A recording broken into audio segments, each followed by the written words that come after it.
Let's get started. We've got a packed agenda and really questions. And the best part is I get to do very little talking here because I'm not the reason why people are here.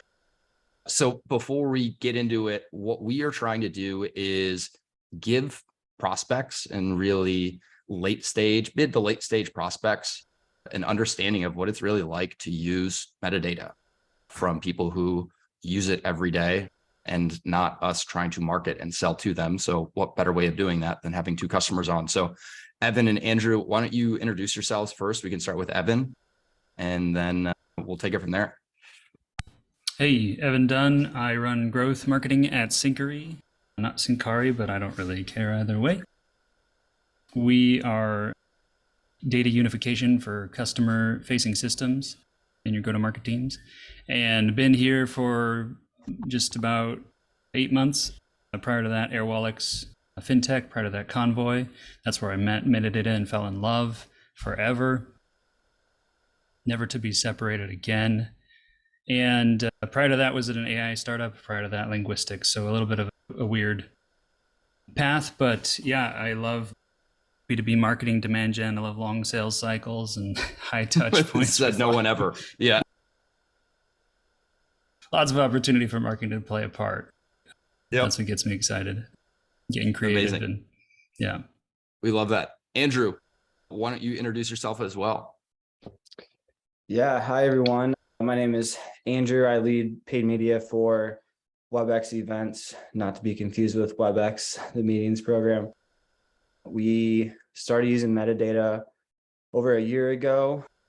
I think we'll dive more into this, but I was looking for that traditional ABM platform, which is funny. Hold on. I'm going to cut you off. You're creeping. You're getting too far ahead here.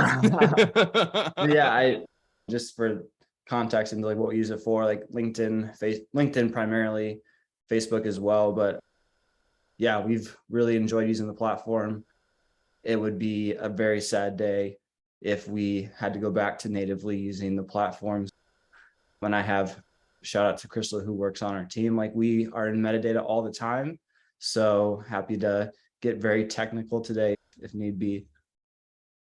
Awesome. Now, Andrew, why don't we start with you first? So when and I was creeping in Salesforce this morning, it looks like you guys signed on at Socio, I believe back in September of 2021.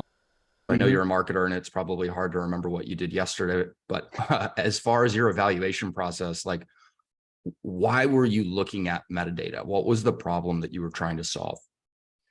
Yeah, so our CMO kind of put out feelers for, hey, we might ask you to do some more traditional ABM in the coming quarters. And so at the time we had a pretty plain tech stack, and I came from an agency background, so I had familiarity with a lot of the big name like ABM tools like Rollworks and tools like that.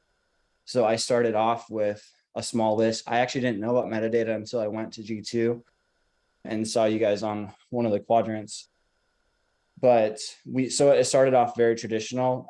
There's a bit of a nuance to what we were looking for because we were acquired by Cisco. And so it like vendor approvals, I think is difficult for everyone, but trust me, you've never worked for the government, AKA Cisco or IBM, like these major red tape companies. So you were already an approved vendor. So that was a huge thing for us. Yeah, that was part of it. But then we were very active in LinkedIn and Facebook already. So then the first time I got a demo, my eyes were open to, oh, wow, this is like not a traditional ABM platform / like I could use this for so many other things than I initially thought. So yeah, there's so many areas I could go. So I'll just stop there and ask. I'm going to ask you one more question, then I'll kick it over to Evan. Did you have specific criteria in mind from your perspective? What did you need the solution to do, whatever solution you ended up going with? Yeah, I did have some documents at the time when I was going through and ranking them. I do remember it was really important to me to be able to launch campaigns like from the platform. So there are other like big name platforms that you can push audiences to like LinkedIn, and but you have to set up everything from there. And I knew from my prior experience, like how much of a headache that is. The other big thing too, and probably for especially most marketers out there now, like the revenue attribution standpoint, and there's so many ways that has evolved since I signed on. It seems like a different product now in a good way, but they're, for what we were on, we use HubSpot for marketing automation and our CRM. We wanted to know, like, would we belong at the time, like HubSpot CRM integration wasn't there, but it was on your roadmap. And that was a huge piece for me because I knew it's very difficult to tie, whether it's ABM or just normal like paid social activities. And like this could get into a different discussions about attribution and stuff like that. I'm not trying to go there right now, but that was certainly a piece of it as well. Awesome. Now, Evan, I think you had signed on maybe a month or so before Andrew did as a metadata customer. So thinking back to that point, how did your evaluation compare to what Andrew went through? Yeah, less sophisticated on the like vendor approval side, but I can appreciate how you got a new category of tool. There really wasn't anything like it, and frankly, really isn't, right? There are some wannabe competitors that generally cover B2C advertising, needs a lot more than B2B. And at Convoy, it's two-sided marketplace. So we have shippers, big ticket, revenue side, buyer side of the supply demand thing. And we have carriers, and the carriers are super low CAC, right? Because essentially they're a cost center, right? It's not really a good thing for me to go to the CMO and say, I need an advertising platform in order to get more of these people that ultimately cost us money. But on the sell side, on the buy side, with the shippers, big ticket brands, lots of touches. Convoy had a great PR campaign, but we didn't really have a way of closing that gap through lead gen and bringing things full circle. And so the SDR team was amazing at producing meetings, but our marketing efforts really didn't have a home for tracking impact on pipeline. You mentioned this, Andrew. And so that was a big feature when I saw, rather than having to wait on marketing ops to be able to orchestrate some sort of attribution methodology, which is just always complicated, I could have out of the box insight into influenced and triggered impacted opportunities based on leads I was driving. Not only that, I think the big appeal to me was the experimentation component. I love multivariate testing a little too much. And long sales cycles, multivariate testing. Oh, man. He's a robot. Give me lots of data and spreadsheets. The idea of a place to run dynamic tests pulling from CRM data, intent source, a home for paid social, and could dive into like why paid social is such a unique opportunity, obviously for B2B advertisers. And if people are listening and they're just thinking about opening a paid social budget or scaling up, like you got to think about how LinkedIn is now the nexus of business relationships, right? It has the homegrown data about professionals that you're trying to reach. And metadata opens up this Facebook match capability that through its many data vendors that it's enriching with. So it was just utterly unique. And when I sat down, we were comparing 6 Sense, and which is a great tool for certain things, but 6 Sense tried to say like they could actually take over the paid social campaigns in a way that's competitive with metadata. And we sat down and they showed me how, okay, you build a list in 6 Sense, get to the end, and you have to go into LinkedIn native to deploy it. And I was like, guys, yep. That's different. That's super different, right? Multivariate testing impact on pipeline. 6 Sense could touch the pipeline impact a little bit, right? But ultimately, this was like a one-stop shop for running paid social in a way that I'd never seen before, still haven't. Andrew, it looked like you were about to chime in. I was just like what Evan just said, because it was between 6 Sense and metadata. And this, just for anyone, we did not come into this meeting and say, hey, we're trying to compare to 6 Sense. There were some things I liked about 6 Sense that metadata doesn't have, but that was huge. I didn't want to do that.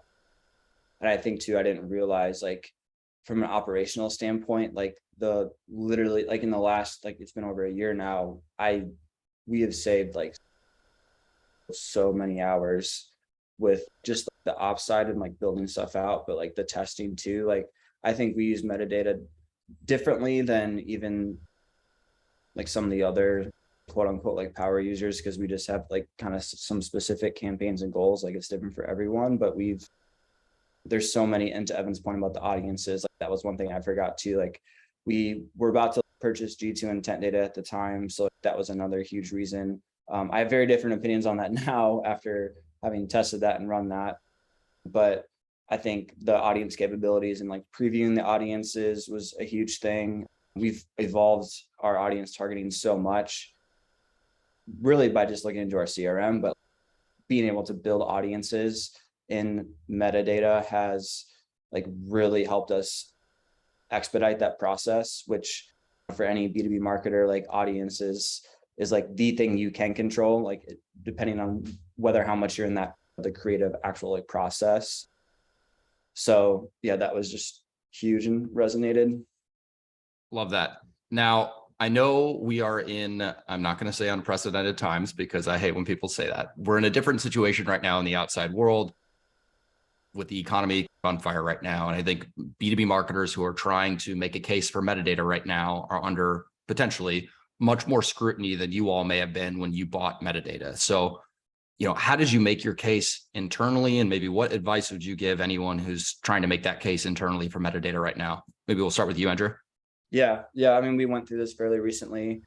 We did, it's probably this case for most people. We had a pretty healthy paid social budget, I would say much larger than most companies our size. So like we knew it was going to come down. So we did have to like renew at a much lower tier, but it was like the stickiest thing and really the case, because even though like I'm not the decision maker, AKA like my boss and CMO, like they know how crucial metadata is to how we operate paid social. And it's become such a critical part of our holistic demand gen strategy, both from a demand create with video, but also like we are able to attribute influence and triggered opportunities, which is huge now. So I could show that because that was the initial reason why we did go with metadata, is like we're going to be able to show this, and I know other platforms can do that too. But I would say like the revenue part is it's part of it, but I would say the primary reason is Crystal and we literally would lose, I would say like at least 10 hours a week. And how, like what we're doing right now, we do so much on paid social. There'd be so much more manual work and the setup process in LinkedIn and Facebook. It would literally be like a fourth of our work week. I don't think that's an exaggeration. So that was so crucial. I was like, we have to do this. I don't care if it comes out of our paid social budget. Like that's how crucial it was for us to continue. Evan, what about you? Yeah, everything Andrew's saying is really resonant. And I'll add a few things. I think to the time piece, it's also like the budget maximization capability based on MQLs, based on opportunities is you can't do that manually. And LinkedIn doesn't really want you to. The ad networks have a bias against you performing too well. They ultimately want to make money per lead. I think there's a few things that I want to call out that I've heard over and over again as objections to metadata that I dealt with in my buying processes multiple times, but also just have heard from other buyers. One is the cost, right? It's the percentage of ad spend framework. And I can fully appreciate metadata has to think about like, how do we actually detect the scale of your advertising budget and match our pricing accordingly? Because that directly relates to how much you'll use it, right? And how much support you'll need and all that stuff.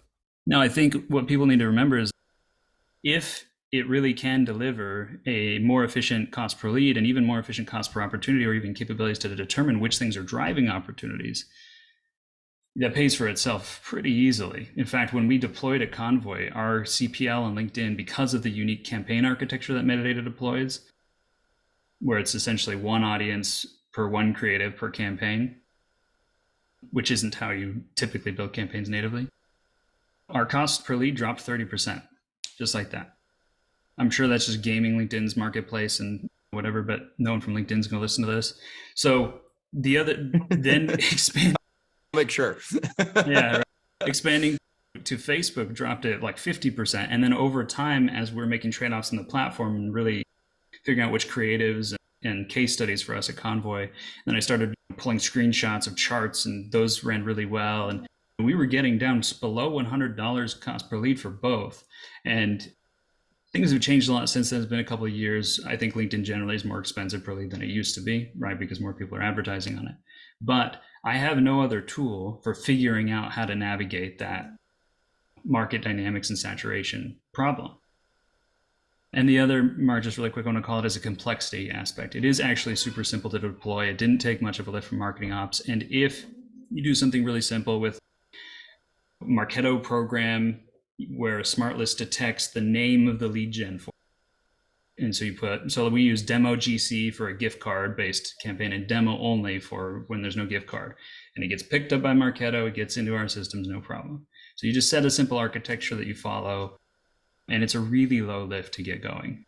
And I think people don't see that when they're looking through how many features there are in metadata, and their operations teams are like, hold up, advertising platforms typically are a heavy lift, but that's not the case here. So let's talk about that a little bit, because I was a metadata customer at my last company, which is how I found out about metadata in the first place. And I remember being a little anxious and uneasy around, what does the implementation look like? How long is it going to take? How much effort does it require? And I think now more than ever with the current climate, people are worried about that. So I guess what would you have to say to people who might be worried about an implementation right now of another tool? Maybe we'll start with you, Evan. Yeah, I think growth is always going to be the best way out of lagging revenue or finding better new fit customers. So you got to think about, what are your channels for doing that? And then is the potential impact of the tools that enable those channels so much more than cost and implementation? And I just want to reiterate, like, you can be live within a couple weeks running this stuff. It's not impossible and it's not crazy. You do need marketing operations help, or you need to be a little savvy with marketing automation tools yourself, but that's not unheard of in demand gen roles anymore. I really want to advocate for paid social as a unique channel for testing ICP, ideal customer profiles, right, at scale. So you can, with different messaging, creative content campaigns, so you can figure out like who's still buying. And I really encourage, if you're a tech vendor listening to this today, try consolidation messaging, right? What tools can you collapse together via your multiplicative features? Frankly, that's working really well for Syncari right now. We replace a lot of different tools, and I know metadata can speak to that as well. Look for those things that do resonate in the market right now and get on metadata testing them on LinkedIn and Facebook ASAP. And not to mention, you could also, I use it for AdWords for basically proof of concepting keywords, because it's just really fast to deploy a lot of terms at scale with the multivariate capability and really determine which keywords are going to bring something. Andrew, how about you?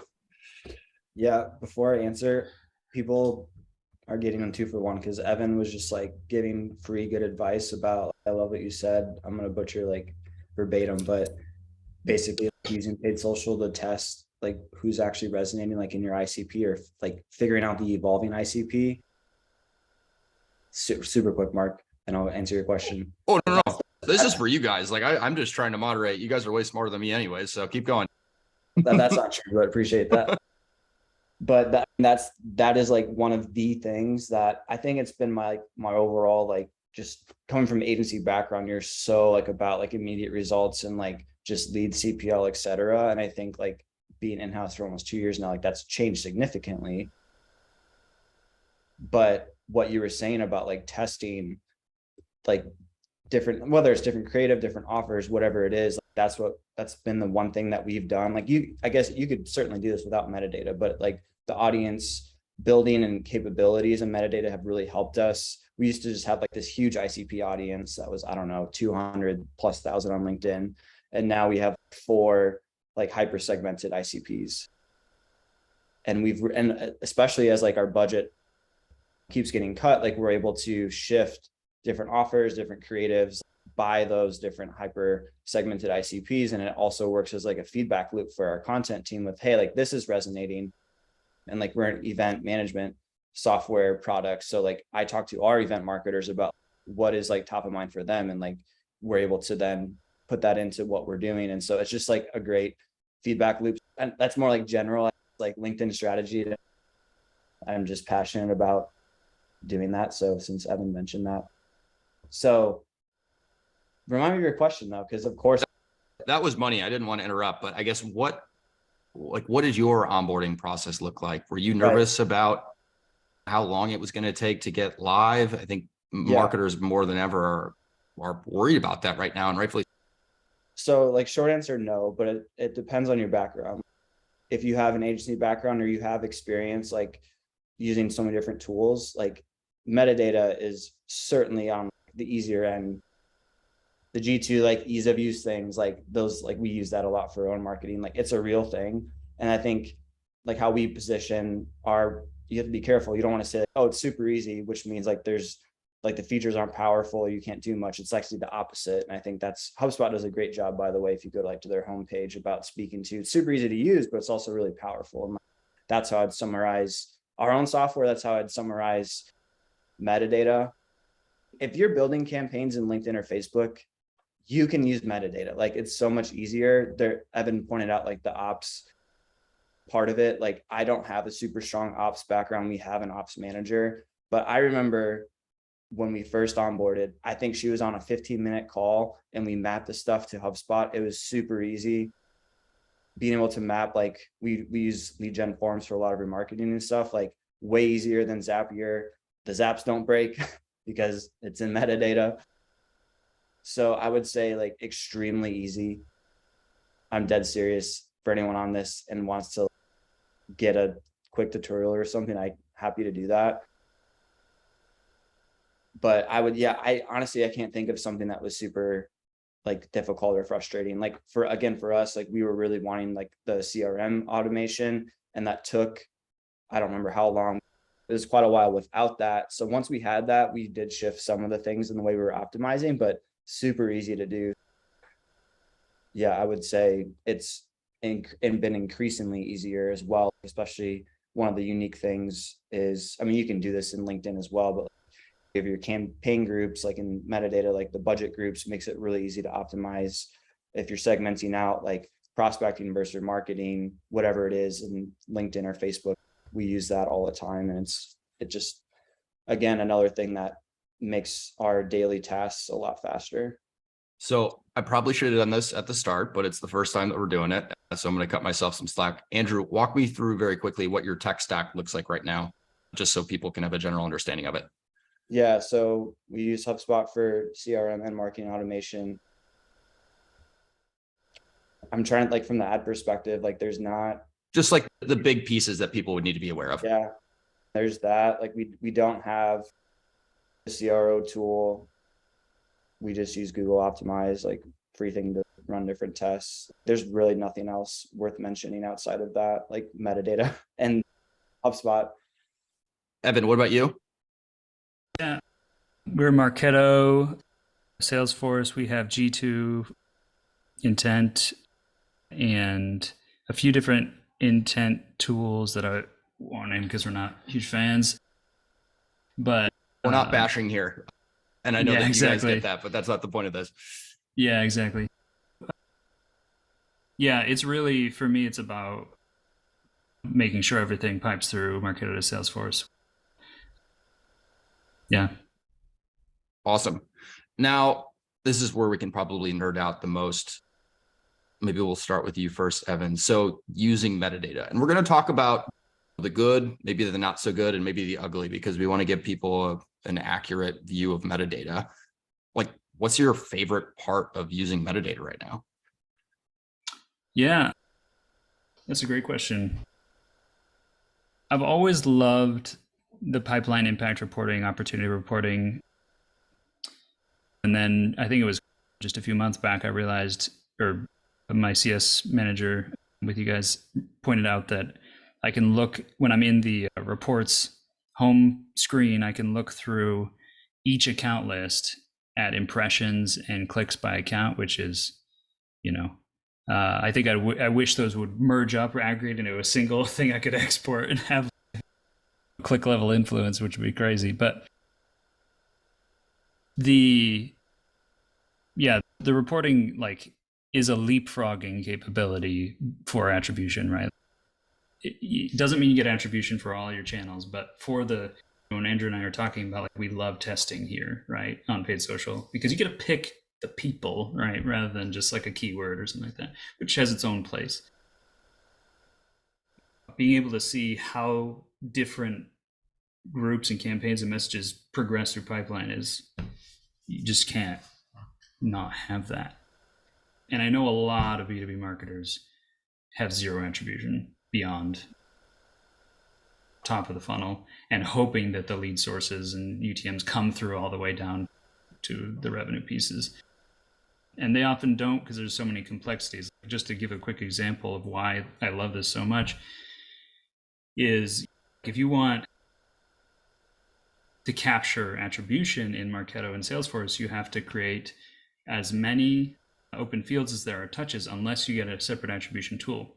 Meaning, if someone comes to your website through paid search and then someone through paid social, the same person through paid social, the same person through organic social, through email, from an SDR, through marketing email, right? You'd have to have, I just listed 4 or 5 different sets of fields in order for you to go into Salesforce and see all these touches up front. That's why most people do adopt attribution tools, is to collect those. And the fact that I can just really quickly get a heads up on pipeline progress just out of the box based on an MQL timestamp. Amazing. Love that. So Andrew, I'll kick it over to you and then we'll go back and forth here a little bit. Yeah, I think I would split it between the ops is everyday type of thing of either creating new campaigns or just analyzing. Like, I'll just walk through my cadence in the morning. Like, Crystal, who I work with, is on like the West Coast. So I'm typically going through like our 4 or 5 main channels, just seeing how month to date and all like the pacing is for budget and leads, MQLs, SQLs, etc. And so when I get all my spend in there, I go into metadata, and it's very easy for me to, like, using like the budget groups, like we use that a lot, looking at the different, we typically have a few, like 2 to 3 different like kind of prospecting offers, remarketing offers, and then we run a ton of video, which has changed a lot. We used to run like no video, and now that's our main like prospecting, like demand create strategy. And it's great now. Like we are, I think metadata has most of the native metrics, like for LinkedIn and Facebook now, that used to not be a thing. So it's really easy to even see. We used to not be able to see. I'm trying to think of the metric that we use. I can't remember if engagement mark is in there yet, but like for video, like those things are super helpful. We're working on it. We've been testing that out like externally. And that's one of the things that we're always trying to do, is just figure out what do people want and make sure that we then get that into our roadmap too. So I'll let you keep going. Just, I think, like, to put it more concisely, in LinkedIn, it's so difficult to look at everything you can't just open up if you have even all your campaigns in one campaign group, you can't just open that up and understand how performance was yesterday. I guess you could if you only have a few campaigns, but we have so many campaigns running. So it's just very easy to look at what is actual performance right now. And then I would say, like, on the more like revenue attribution, because we are running some like customer retention ABM campaigns. Some, obviously we're part of the Cisco Webex ecosystem, so a lot of ABM campaigns at very targeted accounts. So I'm every Tuesday for a sales and marketing meeting able to pull, hey, here's just some simple like impressions, views for like the top accounts, even able to look at this is in the LinkedIn platform now, but like looking at who's actually engaging with our ads. But then, like Evan's talked about this already, but looking at like the opportunities that are triggered or influenced are huge now. I'm using that for my own personal like growth, honestly. Like metadata literally is like feeling like some of my LinkedIn resume, because like I'm able to show, hey, the campaigns that we're running, we're actually impacting like pipeline, which it's very easy for sometimes like the CMO or like a CFO, like it's like they scoff at like paid social impacting things. It's all Google Ads, Capterra. But I think for any demand gen team that is like looking at the holistic picture, like we do know that there is a significant impact on the paid social aspects. I think being able to look at that is huge. I literally did that this morning. Like there was an opportunity that was triggered for one of our ABM campaigns and was easily able to send that. I think with Salesforce, there's more dynamic, like sending those things. It's a bit more manual for me with HubSpot, or maybe it's just my lack of knowledge, but I both like the ops and like the revenue attribute, like all those things together, they're super easy to do. So I feel like I was just saying like everything in metadata, but the audience too, This like, is unscripted for everybody who's listening and who will watch the recording. So I didn't plan any answers. You guys knew the questions, but we're not telling you what to say. So we have a couple questions here on using metadata, and this one just came in from one of the attendees who I think had to bounce for a meeting since we're right at the hour.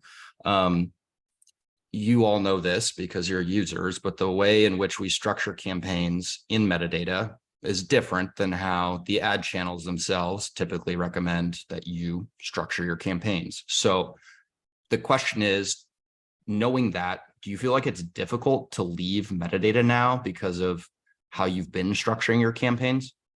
We'll start with you first, Andrew. Yeah, that was the reason I gave you for renewal. It literally was from an operational standpoint and like a time saving standpoint. Like both Chris and I come from agency backgrounds, so we know how to use LinkedIn and Facebook natively. But going back to that, it would be like going back to dial-up internet. So that was like a huge. You can use that in a campaign if you want. You might see your face on the homepage with that quote here in a week or two, but keep going. So yeah, it was so crucial. So I think it it wasn't like a learning curve, but it was very different. And I think Evan outlined this earlier, but like you have, okay, say you're targeting 5 audiences with 3 different creatives, like that's 15 different campaigns because they're one-to-one. It took me a while to see how many different tests we should be running. But I would say, and this is one of the great, I think this is probably something that you guys have on your site somewhere, but just the ability to get to those learnings much, much faster. I see it in your own marketing too, like different ads or campaigns that are working. I now know like to tell our design team, hey, again, this is something I literally did yesterday. Hey, no, I want like this background because I already know this is going to perform better. That might sound like too specific, but like we've spent a lot of money on paid social. So I'm not talking about we spent $500. It's this is like hundreds of thousands of dollars. So I think being able to get to those learnings much faster is huge. So awesome. Evan, what about you? Yeah, it's a bummer if Sophia took off because I definitely feel like I want to understand where this question is coming from. Get the language locked into your variant campaign structure. I don't think of myself as locked in. I think, yeah, kind of like Andrew pointed out, I actually been running multivariate testing at scale as a service for a bunch of different software companies, Xerox, Kodak, even the Tile Council in North America, fake brands ahead of new product launches, a bunch of fun stuff. And I would give reports that were like, here's 164 combinations, right? And if you roll them up these different ways, you get these different insights, right? So here's the creative type that performs the best. Here's the audience by creative that performs the best. Ultimately, all that should feed back into, I was doing it for like research, but if you're actually just optimizing for pipeline or for acquisition, right, that should feed directly back into the shifts you make in your budget in the ad platforms. Doing that was impossible. There was one startup here in Seattle that went under in parody that had basically promised to do this with display and paid social at scale, like crazy cool stuff through machine learning, but essentially it was not quite as robust or well built out. And so when I found metadata, it really clicked for me that I don't really care what the structure on LinkedIn native ads is or Facebook ads or whatever metadata is doing. It does mean I have to dig into the UI of metadata to best look at my campaigns because it's the only place where it rolls up together. but I don't mind because ultimately I'm getting, it's like having someone like a virtual assistant half time who is just, and you mentioned this in your time trade-offs, Andrew, right? But who is just changing the budgets on your campaigns and pausing ones that are underperforming. You can set all these rules in metadata for what you consider like way too underperformant. And it'll fund the ones that perform better. And so like it eventually you get comfortable with it. You have a set it and forget it where you're just like, in a couple of weeks, I'm going to come back to this campaign and see what metadata figured out was like my best, most resonant, most effective lead driver. Love that. Now we've got another question in the chat. So are either of you, before I ask, are either of you using it to run Google search ads? It sounds like you are, Evan. Yeah, I am a bit, and I could speak to this for a little bit, but like AdWords is really specious. I think is like picky about what they let you do in it versus the via an API. And I've used a few different tools for launching testing campaigns in AdWords. Aori, AORI.com was one I used. And basically, the struggle is always once you launch some sort of crazy multivariate thing with keywords, keeping up with performance similar to paid social, but it actually is way more scaled when you're testing on AdWords because you could have 100 keywords that, you know, and you can't really trust your SEMrush or Ahrefs for the best volume. You don't know how much volume you're going to get. And even AdWords, when they're like, this one doesn't get much searches, you still run it anyway because you don't know. Like it might be last month it got none and this month it's getting 100. And when you're in B2B, you're looking for those little niche, very clear, qualified terms that signal someone's really looking for what you're talking about. Whereas Google AdWords is actually built for way more for e-commerce, B2C retail, where you've got these like vague large groups of shopping behaviors. And they want you to run these like dynamic search ad stuff and black box it all. So I start my AdWords testing on metadata, right? And I see the top 5 keywords that produce stuff. And really quickly, I'll see major traffic drivers that don't produce any pipeline. So then I take them to AdWords itself and I launch long-term evergreen with fully featured dynamic, might even go full broad match dynamic search ads on it, right? If it's really that productive. It's very rare, but where the volume meets the specificity. But hopefully that answers the question. Yep. No, I think we're good there. So I think obviously both of you seem to be big fanboys of metadata, but there's things that I'm sure metadata probably doesn't do as well as you'd like for it to do for you. So Andrew, maybe we'll start with you. What are some of the things that you wish metadata could do better, just to be transparent? I should have thought more about this before coming. Evan's grinning, so Evan might have a few if you need a couple seconds to think about it. Yeah, go ahead, Evan, if you have one ready. I'm always game to send these guys ideas, and I'm part of the customer advisory board and love those conversations about what can be better. Most of the feedback centers around the UI. But if I sat down with AdWords, Google AdWords UI. We are working on, by the way. Totally, and you always will be. There's no way to scientifically execute a perfect UI for such a richly featured platform. And I was going to say, Google AdWords, if I sat down with their UI team, I'd have even more complaints. And Lord knows, Google Analytics versus GA4, I'm going to have I'm just going to quit my job. Just kidding. I think knowing, it's hard when you first get in there to know how to navigate like a 1, 2, 3. And then I think even harder than that, and I know there's wizards and playbooks and stuff, that even harder than that is this idea of, okay, once you have stuff running, where do you go to operate? Even the reporting is featured that there's so many different ways you can look at it. And so I think that's just going to be a long-term journey for you guys, is as more and more people come to paid social to play, right? You'll get more and more clarity on top use cases and the playbook work you guys are doing that you're in beta with, right? Where you're starting to roll out like essentially recommended campaigns effectively for people to run. That's all going to contribute to the interface, right? Which ultimately follows what people are trying to do. It's a small knock, but I put that on a ton of different platforms. Mm-hmm. All right, Andrew, you're not off the hook yet.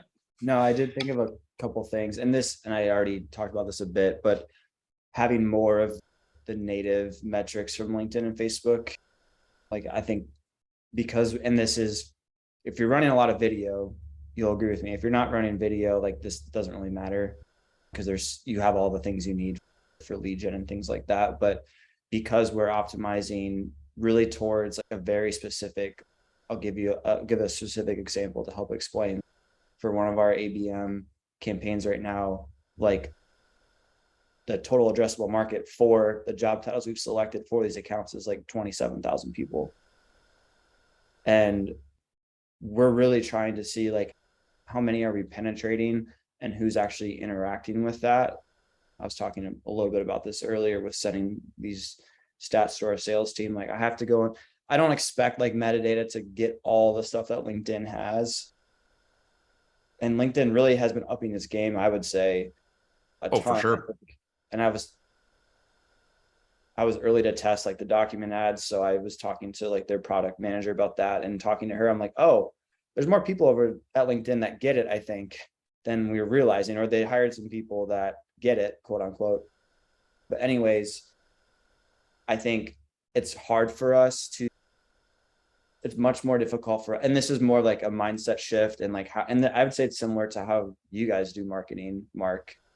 Like you guys are really good at it, but like the brand stuff and like whatever you want to label it, demand create, whatever label, if this is triggering to anyone. I feel like there's so much debate about this on LinkedIn right now.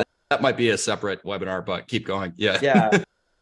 I think it's still hard. There's things that we are doing, like we are on that. It's taken months and months to get to this point, but we are trying to use more stuff like self-reported attribution and things like that because we are investing so much and creating demand on paid social that can't be attributed because we're not asking people to fill out a form, things like that, but we want to know what's working. And we're able to invest in it pretty heavily still because I'm still hitting all of our goals in terms of MQLs and pipeline and revenue. If we weren't doing that, I probably wouldn't be able to do that. But because we know, okay, we at least know we're targeting the right people because I can see this in metadata, because I can look in the LinkedIn insights, because I can see who's like liking and commenting our ads. Like they're the right titles, the right accounts. And I, like Evan was talking about it, like at the top of the call, like LinkedIn is the place for, we're targeting primarily to like event field marketing managers. So like, yes, like they're on LinkedIn. If you have a more technical audience, maybe not as much, but I think this is not that. So I guess this is something it's frustrating with metadata, but it's larger than metadata. I don't know any platforms that are really solving for this. Like there's a few out there that have piqued my interest. The Dream Datas or Hockey Stacks or like things like that I'm curious about that are different than metadata and like ABM, like paid social platforms. But yeah, I don't know. Sorry, Mark, if I was. No, this is all good stuff. I appreciate that. So we're coming up on like the end time here. One of the last things that I wanted to do, and maybe we can start with you, Andrew, is just like results and success with metadata. However you are measuring the ROI of metadata and its impact, like what are you looking at and how does it look at Socio now, Webex events? Yeah, I'm pulling up like some of the things I literally have for myself. So I would say because we have the HubSpot like CRM attribution now, like just what everyone on this call probably wants to know is like, how am I going to justify a platform like metadata? I think I could show you how we operate and make the case for you're going to save a ton of time and it's worth it for your team just from a human resources standpoint. But from like the revenue ROI opportunity side, we're not, I know I have the Cisco label, like we're very small in Cisco. Like we're not 100 million like ARR, like we're not close. Like we are a small, think Series A, Series B, like we're not huge. I'm just trying to give the context for we are not, we don't have like this huge foot, like we are one of the leaders in our category. But all that to say, in the context for that, we are still generating like, I think we've generated, yeah, over like 12 million in pipeline over the past year. I'm not going to go into some of the other metrics, just I don't know if I should or not, but that's real, that's pipeline that is quality. And not to mention like all the other like opportunities and stuff that we've influenced. Like I think there's been over 200 like triggered opportunities, which for us is like pretty good. Like we're not super high volume. To give some context, so like we are over like 10K ACV, but we're not like, I think Metadata's ACV is probably much, much higher than that. So depending on what your ACV is and like how saturated your market is, but I like times are changing a lot. I think everyone is feeling, wow, our close rates are down because economy and things like that out of our control, but we certainly are still seeing a ton of results from that. And I could go, like Evan talked about it earlier, but man, if I would compare like our CPLs, like even if you are more in the traditional lead gen, I can guarantee you like Metadata is gonna lower your, not only like your CPL, but like just the quality of who you're reaching most likely. And I think a lot of that is the person sitting in front of the computer, like the user and like who you're targeting. We've certainly seen that. We used to see $200 CPLs on LinkedIn, I would say for not quality audience. Now we're seeing like around $50 CPLs for like very in-market target audience, like ICP buyers from that standpoint too. So hopefully that gives you enough ammo, Mark, but it gives a lot of ammo.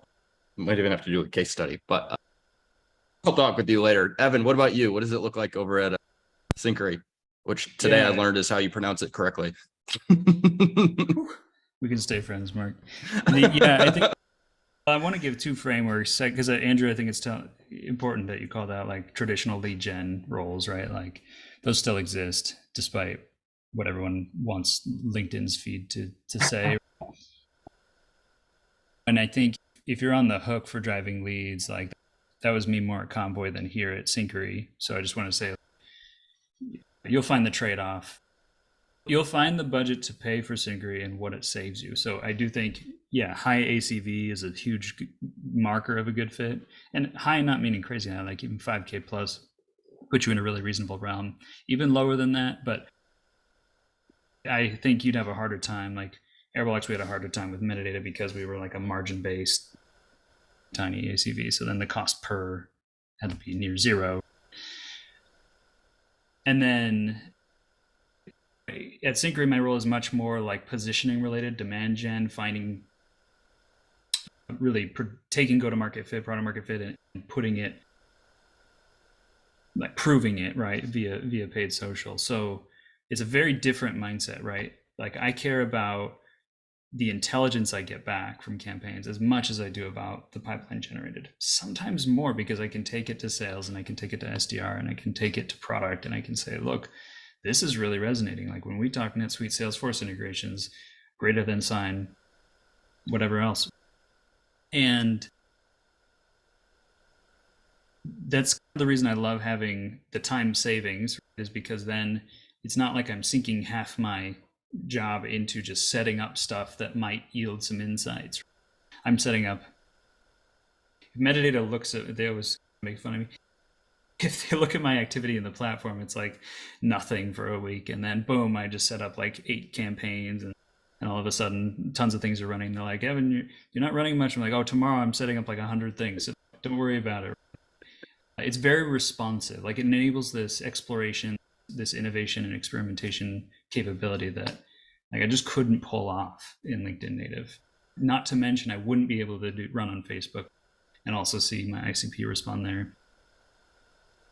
So, yeah. That was amazing. All right. Last question, unplanned. Andrew, we'll start with you first. For everyone who's currently evaluating metadata right now, we're going to send this recording out afterwards and cut it up into some content too. What's one piece of advice or some wisdom you would give them, and try to keep it a little short? Short is not my not because you were long, but like I just wanted to be like a punchy statement.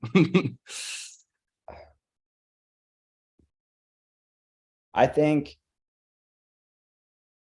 you can't put metadata or even like any platform for that matter in this box of like I want it to solve ABM or I want it to solve like paid social. I think you have to look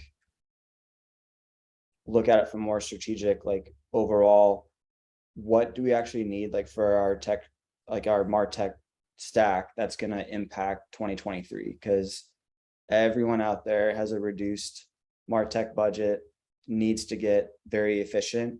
And I would say like metadata certainly is going to help with the efficiency, both from a time standpoint, but also identifying like pipeline and revenue.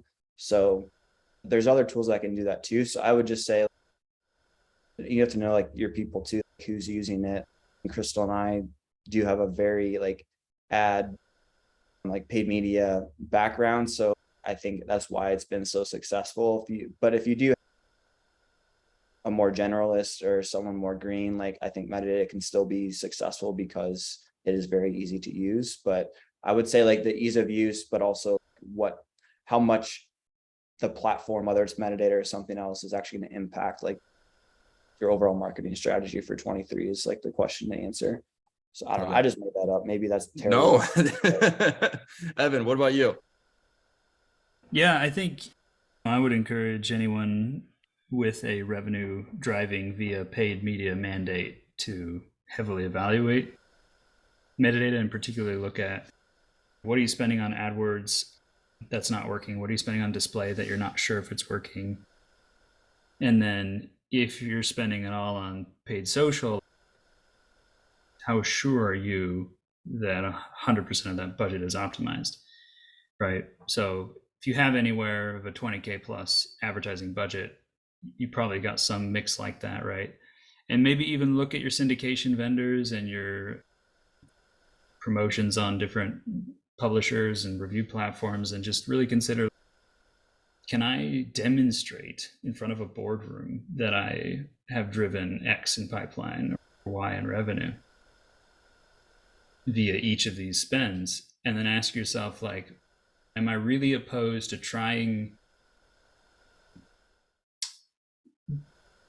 what many ABM demand gen like experts talk about is the place to go, which is paid social, and then the platform that was built for this exact scenario for pipeline, on the hook for pipeline B2B marketers, right? Early days, metadata was fully positioned as a demand gen platform. They've had to expand beyond that in order to meet the minds of where people's heads are at. But ultimately,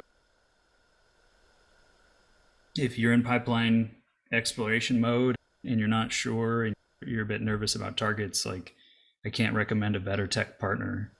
Not just the people, not just the tool, but also the people. Get Silvio Perez on the line for 15 minutes. He'll give you 100 great ideas. I feel so dumb every time I talk to him. It's true. But even you, Mark and Jason, you guys are too humble about this. But there's just a wealth of insight. Even the CS managers are trained advertisers, essentially, and bring insights to the table on different things you can try. And yeah. Guys, this was amazing. I know between the three of us, we could probably keep talking on this, but I just want to say thank you for helping us. This was our first go at this. I thought it was awesome, and we're going to get a whole lot of mileage out of this content-wise. So thank you for everybody who signed up. Shameless plug for a good-looking sweater and an awesome company. This is where you can get it. Mark, I know you want one. Oh, there we go. I'd love to see that. uglychristmassweater.com. How original of a URL. That's amazing. Awesome. Thanks, guys. Always great talking with you. And we'll send this out to everybody as a quick follow-up. I know what I'm doing this afternoon. Thank you.